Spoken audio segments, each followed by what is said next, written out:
about 20 minutes shy of Hatzot. And knew this going into the class that I wanted to pick, really a topic that would really give us some practical advice as to how to move on from the transition of the destruction of the Beit Hamikdash into Nahamu, which is the consolation portion of Tish'a BeAb. So we're going to talk about the third Beit Hamikdash. We're going to be talking about a very impactful prophecy that has to do with the third Beit Hamikdash, but at first glance, it would appear that it has nothing to do with the third Beit Hamikdash. And we're hopefully going to be talking about 2 or 3 practical steps of being able to merit in Beit Shemishim. Before I go to the slides, so I want to tell a very impactful story. This is a true story. It's a Holocaust story, but it's more a story of humanity. And about 4 years ago, Rabbi Gold told this story on one of his inspirational webcasts, and it was a story that stuck with me. Rabbi was a father of 4, and in 1997, he was visiting at Parents and Grandparents' Day at an Ashkenazi camp known as Camp Chedva. And he's visiting with his daughter. He's visiting his daughter, and he has his father with him. His father survived the Holocaust, and they're walking down the path of the camp, through the bunks, through the fields, through the lake. And Rabbi was always very protective of his father, as many children of Holocaust survivors are. And they make sure that their parents, that they're tending to all their needs, and they know everything there is to know about their parents. Some of the Holocaust survivors talk about their experiences, some don't. And Rabbi's father, David, was one that did talk about the experiences. So Rabbi felt like he knew everyone in his father's life. And they're walking down the path at Camp Chedva, and they see coming towards them another elderly man. And Rabbi notices his father, David, nod and acknowledge this old man coming up the path with a sheepish smirk on his face. And, Rabbi is noticing that his father did this, and Rabbi's never seen this man in his life. He knows everyone that his father knows. And he asks his dad, and he says, Dad, who was that? Who was that? He says begrudgingly, he says, oh, that was my best friend before the war. And Rabbi's floored. He says, come on, you got to introduce me. Let's go back. Let's catch up with it. You think your best friend before the war, you're a Holocaust survivor? Let's go give him a hug. Let's go catch up. What a crazy coincidence that we're seeing him here today, one day, coming up to this camp, and I've never met this person. And David says, no, better not. And Rabbi presses him and says, no, Dad, come on, you got to tell me who he is. Let's go. He says, I'm going to tell you why I'm not introducing you to him. Rabbi's dad lived in Romania, and this friend of his were really mamash best friends. They would learn together, play together, they got married together. And this friend asked David, when the Germans were advancing, they said, what's your plan to get out? We got to maybe come up with something. He said, no, listen, I'm good. I was able to secure visas for my wife. David was married at that time with 1 kid, and my in-laws. And don't worry, I put the visas in our hiding spot. We had a hiding spot together. And they said, don't worry, I'm going to make the move soon. 36 hours later, David goes and visits the hiding spot, and his visas are gone. And so was his best friend, with his entire family. And it came to light that his friend, this person that was coming up the path, went into the hiding spot, took David's visas, and escaped. And the story gets more impactful and worse. David lost his entire family in Auschwitz. He survived. And he found out that after the war, this best friend that took the visas survived with his entire family, made it to the US on those visas that were in the hiding spot. So just the feeling that I know I get even telling over the story is shocking. It's definitely a Holocaust story, but it's more a story about humanity. And if you watch the video, as I told you, I got the story, I saw it 4 or 5 years ago from Rabbi Gold's YouTube channel. The theme of the video is how David, the grandfather of the kids that were being visited, and the father of Rabbi, was able to tell his son, he's saying, I don't have to hug him. I don't have to go back and reacquaint myself with him. But I've let it go. And he was able to forgive might be a strong word, but he was able to let it go, his entire family, because of those visas being stolen from him.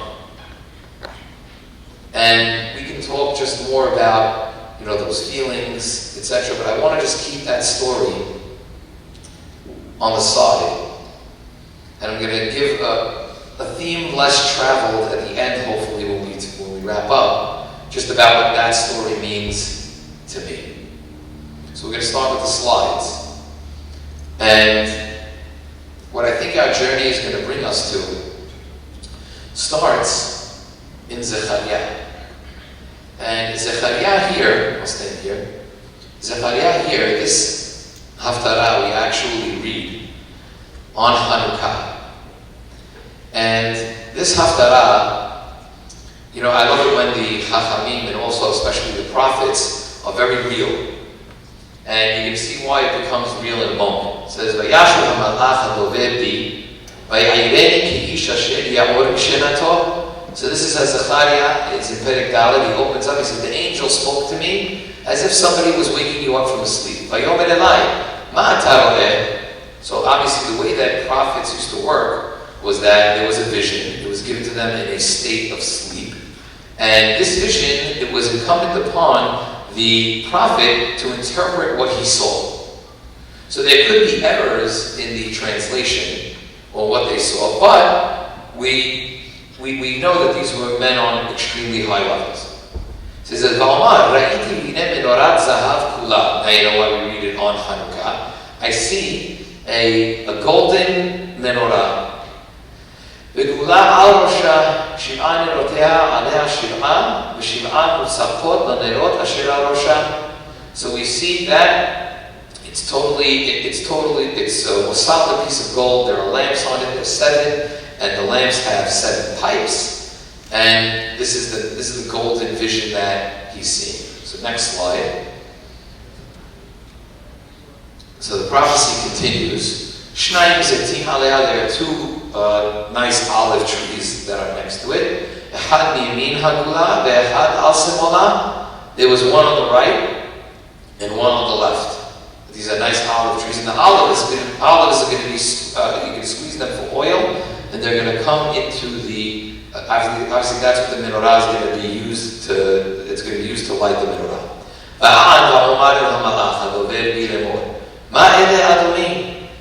So this is why we say being real. He says, Malach, what does this mean? What is this supposed to mean to me? So he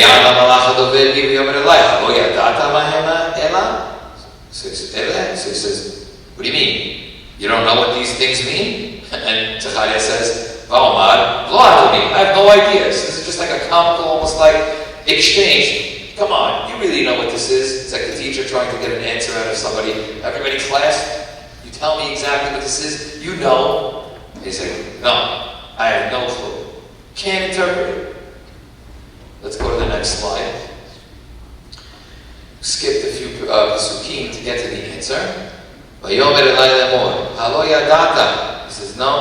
Do you know what this is? Still fighting. Do you know this? Do you know what it is? Still says no.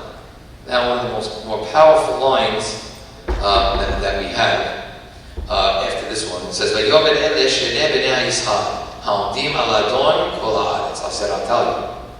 I'll tell you what these images are. Two clusters of olives that are going to fuel the golden menorah are the two anointed, in English, the two anointed dignitaries who are going to attend to Hashem of all the earth. What does that mean? This was referring to the Kohen Gadol, and what they do is the Exilar Garesh Kabuta, and the heads of the political head and the religious head of Am Yisrael at the time. Let's go to the next slide. And we've got to revisit. That's what we stop reading on Hanukkah. We stop. This slide is entitled, I got nothing. Why do I have nothing? Well, first of all, why did Zechariah have nothing? He's like, this doesn't seem like such a tough code to crack. You see a menorah made of gold, and that could very well be something. Gold always symbolizes something of value. Menorah symbolizes Torah. Menorah symbolizes how Bnei Israel is always, when you light the menorah, always the flames point upwards. It's always about trying to get closer to HaKadosh Baruch Hu. And you see two, one from this side, one from that side, and the oil is going to fuel it. You need both of these great men to fuel what's happening in the Golah. So I gave you 4 reasons here why Zechariah got nothing. So number 1, during the Second Temple, there was no king from Beit David. So in order for Zechariah to have understood that one was referring to, let's say, like the king in the head, right? There's no time. The other one was Kohen Gadol. Well, you're missing the fact that one of them would be the king, because in the Second Temple, which was there was nothing from Beit David. Number 2, no Jewish sovereignty until the Hashmonaim. We weren't in charge of ourselves historically until the time of the Hashmonaim. So again, context is key. Where Zechariah is saying, what is this prophecy talking about? 3, Kohen Gadol not anointed during this time. Instead, what did we use? Shout out. Garments, right? Good. We used the garments. Instead, it was actually placing those garments of the Kohen Gadol onto the next person, and that's what symbolized that they were going to be anointed. There was no shemen. So the imagery of oil is going to ring hollow on Zechariah. So if you're going and you're putting these now clusters of shemen, Zechariah has no idea what you're talking about, because his mind is not going to go to oil. If it had anything to do with the Kohen, right, we understand why now it can't be talking about the king, so he missed on that. And why can't it be talking about the Kohen? Because he's not going to get the imagery of oil, because we're using the actual Beit Kehunah. And number 4, I tried to put this in a nice way. Kehunah during Beit Sheni equals what? It's tough times. Right? That's tough times in the Kehunah. There were a lot of people that assumed the priesthood that were not worthy. The Goyim used that position as a way to get their own agendas into the Jewish nation. They would bribe the Kohen. It would be people that were not worthy of being in the Kodesh HaKodashim at all, Bechlal, during this time. So you could forgive Zechariah for thinking, okay, there's no way that I'm getting any nevuah about the Kehunah. Not a positive one, at least. There must be something that was to the negative. So this is the prophecy that's summarized just up until this point, where we have this odd prophecy that seems to be talking about the Beit Sheni, period, where we're ready to construct that temple, or right after when we get a new temple. It talking about these times, and these are the reasons why Zechariah misses and has no idea and has to be told what it actually is. Let's go to the next slide.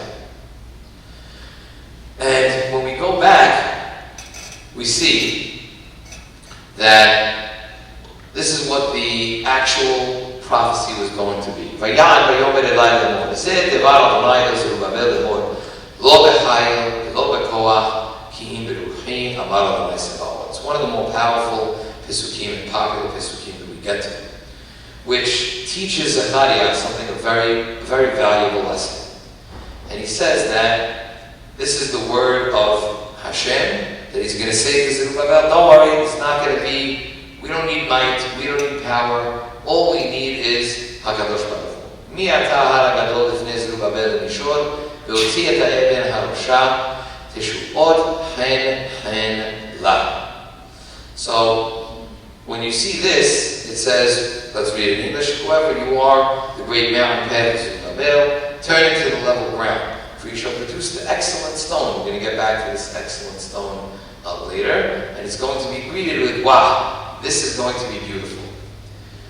So these two Pesukim, which we skipped in the beginning, is going to hold for us a key. And sometimes when we look at prophecy, the answer is under our nose, but we're only thinking about something that would be very practical.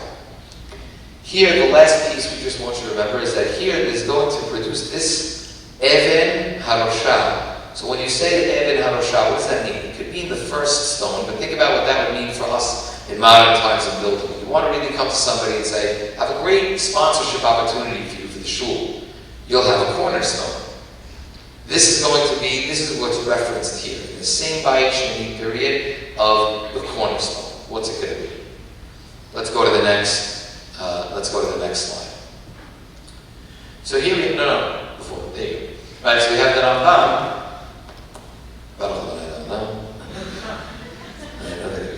We have the Rambam in Mishneh Torah. He talks about the Beit HaBechira. And I'm going to leave this source on the side for a moment. You guys can try to decode it. And the Rambam comes and tells us a very big difference between the times of Ezra HaSofer and Kiddushat Haaretz the first time around. Now before we get there, let's summarize what we want to talk about with the cornerstone of the previous Nevuah. Sometimes what the prophet will do is when he receives his Nevuah and he's humbled either by Hashem, either by Malach, sometimes retroactively, we decided to leave the prophecy in the canon, as we say. The Gemara Labaton talks about how many prophets did Bnei Israel have? We had thousands. But yet we only look at X amount of books in all of Nahum, X amount of prophets in Nahum. What do we see? These were the ones that they decided, these are going to be the Olam Va'ed, these are the ones that that we want the generations to study. When you go back into this previous Nevuah of the olives, and this cornerstone, and saying that we don't need might, and that we don't need strength, there is something that we do need. And that's what the Rambam is talking about here. V'kevan she'ala Ezra v'kiddesha, Lo kiddusha bekibush, ela behazaka. If you were asked a trivia question, what's the biggest difference between how Yehoshua conquered the land of Eretz Israel and the difference between how Ezra conquered the land, is one needed a war and one didn't. When Yehoshua comes into the land, we have the battles of Yericho, the battle of Ai, you name it, all the battles of kicking out all of the nations. But what does Ezra have to do? Ezra just has to show up. Ezra says, come guys, it's time to go back. It's time to return. And that's called Hazakah. Conquering is kibush. Well, which one is stronger? Which one is more impactful? And sometimes we would say, well, listen, this is what we called, quote unquote, it's a holy war, Yehoshua. Let's read what the Rambam says. אלא בחזקה שהחזיקו בה ופיך וכל מקום שהחזיקו בה עולה בבל, ונתקדש בקדושת עזרא השנייה, הוא מקודש היום. Listen to what Rambam is saying. It seems to be which one has the more powerful Kedusha. It's Ezra. The one that comes back with the Hazakah. ואף על פי שנלקח הארץ ממנו. Right? Even though, at the end of the day, right, Ezra, it wasn't as successful, definitely, as he wanted it.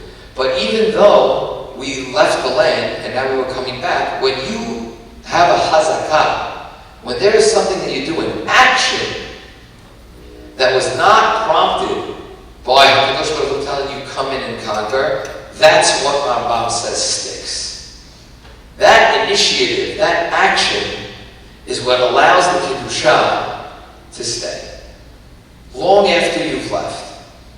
After you've left, you take action, that Kedusha will stay. Let's go to the next slide. Now here, I want to digress for a moment as we're going to see that the word Aharon and Rishon sometimes have a different meaning. Now why do I want to highlight this? I want to highlight this because there is a famous pasuk that we're going to see in Haggai. And Haggai says that the Kedusha of Beit Sheni as the temple Ha'aharon was going to be better than the first one. And we say, wait a second, that contradicts a few Gemarot that we have. One Gemarot says, anybody who saw the Beit Rishon, was alive for the transition, saw the first temple and crossed into the second temple, they cried. They saw the second temple and they said, this is nothing compared to the first temple. And we have yet another Gemara that says that really the second temple, so many things were not working the way that it was in the first. The Kiruvim, the Mizbeach, the Kiyod, there were the Azara, everything was different. And different to a fault in the second one. So how does the prophet in Haggai come and say that, oh, don't worry, the Beit Hamikdash Ha'aharon is going to be which implies that it's the Beit Hamikdash, the second one is going to be the one that's the most grand.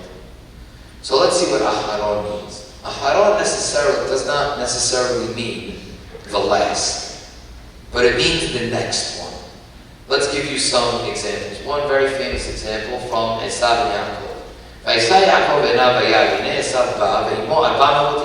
400 people coming with Ezra to scare Yaakov.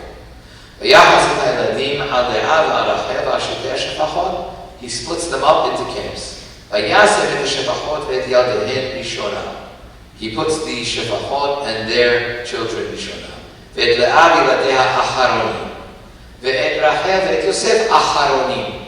So you can't use the same word Aharon twice to indicate what?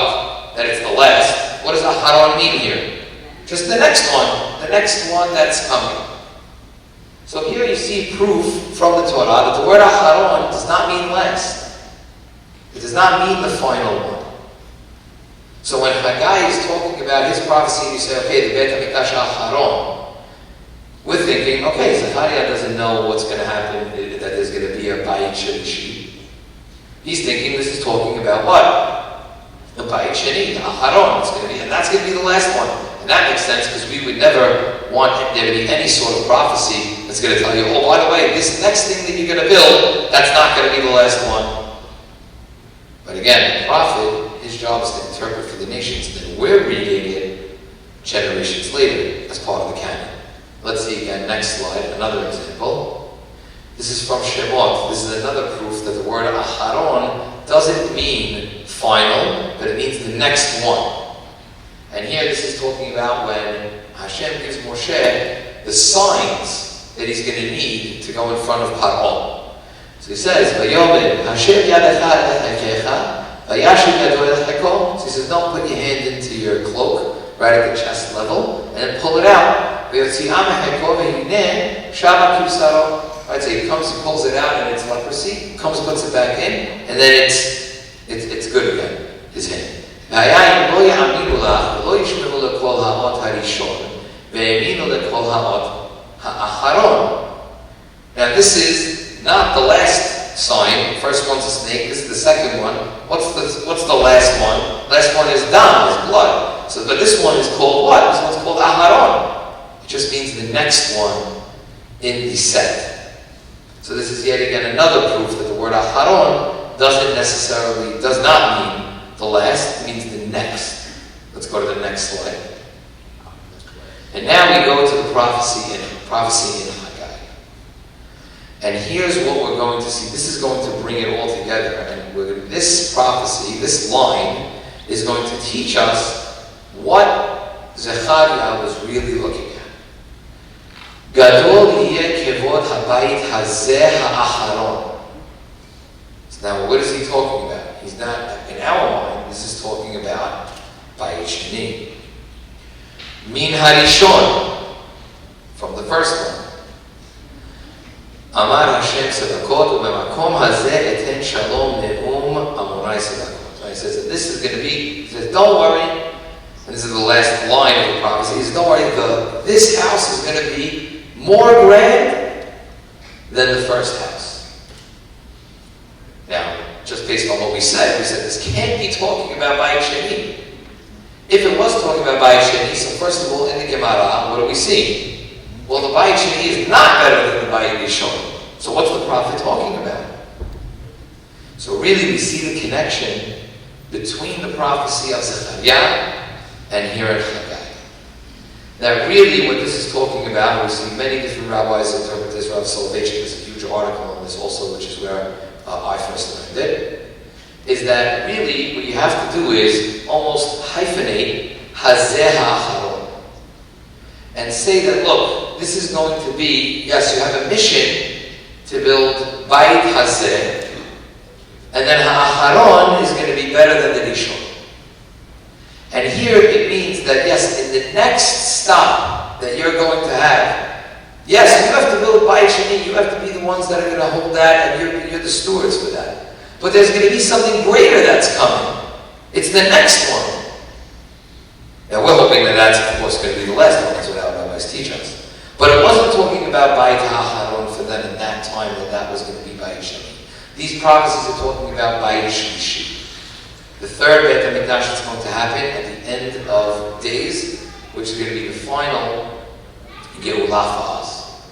Now when you reread the prophecy of the menorah in Zechariah, now we understand why would the prophet come and tell Zechariah something he would have no shot at understanding.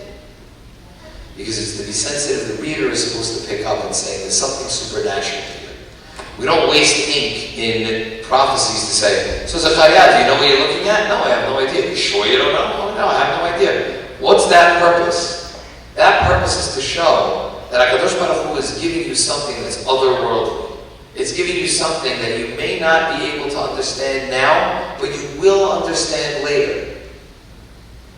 And it's that line that I think is what holds us back from understanding how to bring the third temple. Let's go back to our story about Rabbi and David Brookstein for a moment.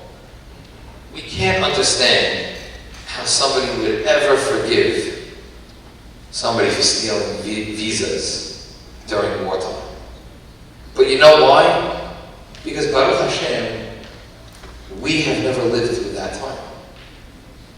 Just as the prophecy was foreign to Zechariah, certain things escape us, for better or for worse. If I tell you, imagine we had korbanot, imagine we had the ketoret, imagine we had the kohen gadol. Sounds nice to us, but we really don't care. Why? Because we never experienced it. It's not something that's from our time. So, whether you want to admit it or not, our attitude towards Beit Hamikdash, towards korbanot, towards being able to sacrifice and have that ketoret is, I'll take it or leave it. It's not something that I'm familiar with. And if Hashem says, oh, do you know what you're looking at? if we were having an honest moment like Zechariah was, we would say, I really don't know. I really don't think I want it. If you're asking me about something where I have to choose, being able to have, a great bustling Beit Midrash and a great tefillah on Yom Kippur, most people would take that tefillah over sacrificing any animal. Seeing the Kohen Gadol dressed up in the garments would not be something that would be particularly inspiring for us. But it's only because we didn't live through it. Now take the negative. David, Rabbi's father in the story, was able to forgive.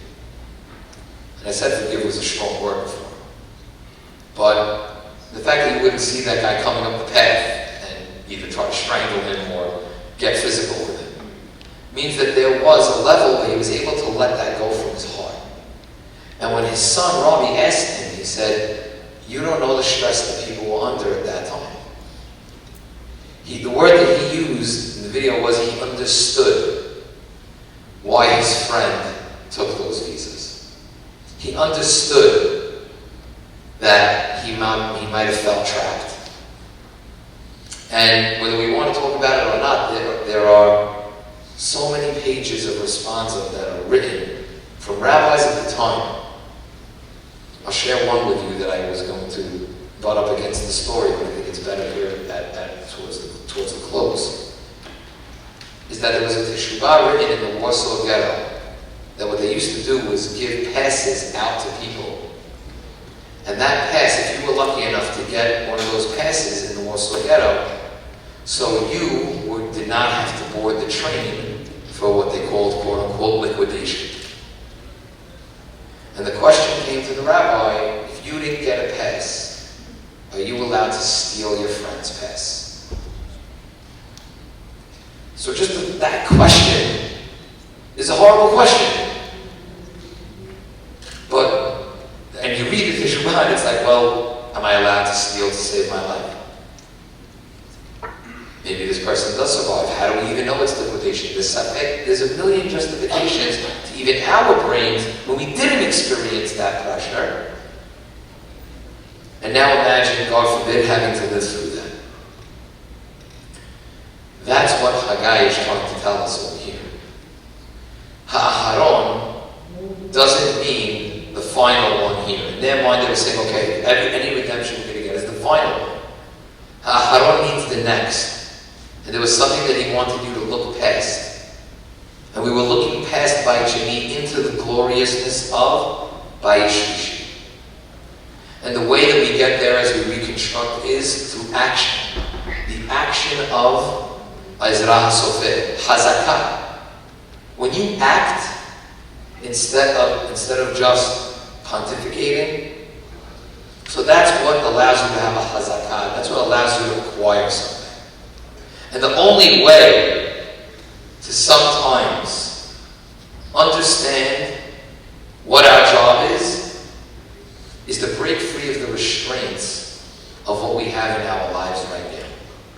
To look beyond into either, we'll say, the supernatural, or even into things that we don't really yet understand. That's really what the Torah is demanding of us. Our story in the beginning was a superhuman feeling to us. How could somebody forget he was put in Auschwitz because somebody stole his visas? That's superhuman. To be able to go on with your life, rebuild, and then nod when the guy's coming up the path, even though it's with a sheepish smirk. How many times do we in our lives maybe have to go the extra mile and become superhuman, but our regular day-to-day justifications get in the way? Where we say, I don't have to be nice to this guy. I don't even have to give the guy the sheepish smile. Can you believe what he did to me? My daughter was getting married and he knew that I wanted that date and he took the hall and I can never forgive him. Maybe you should talk to David Brookstein. These things are, again, it seems beyond us. But if you keep it beyond your scope, so that you're not going to get the message of the prophets. They almost missed it. They didn't know, but it was talking about something that was happening outside of them. That's mostly what our job has to be on Tish'a BeAb. Last slide. That was last slide, good.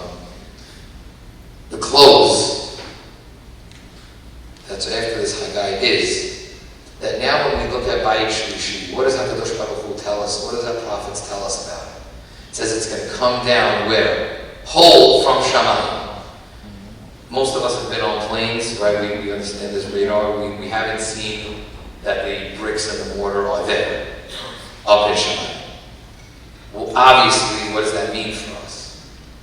It means that the third temple, exactly like we said, when it's in Shamayim, it means to strive for it. It means that you have to break through your physical body and go that extra spiritual mile. It seems like it's up in Shamayim. But like the Torah, what do our rabbis teach us? Lo b'shamayim. It's not in the sky, in the clouds. We can attain it. If we commit to it, if we give our friends, family, acquaintances, not only the benefit of the doubt, but we try to understand and learn, not only from the first story that we said, but from the prophets, and understand the things that we think could be beyond us, we can bring it down to our level. In that way, not only do you say Lo b'shamayim, but you do your part in bringing down that third temple from Shamayim into fruition here down on earth.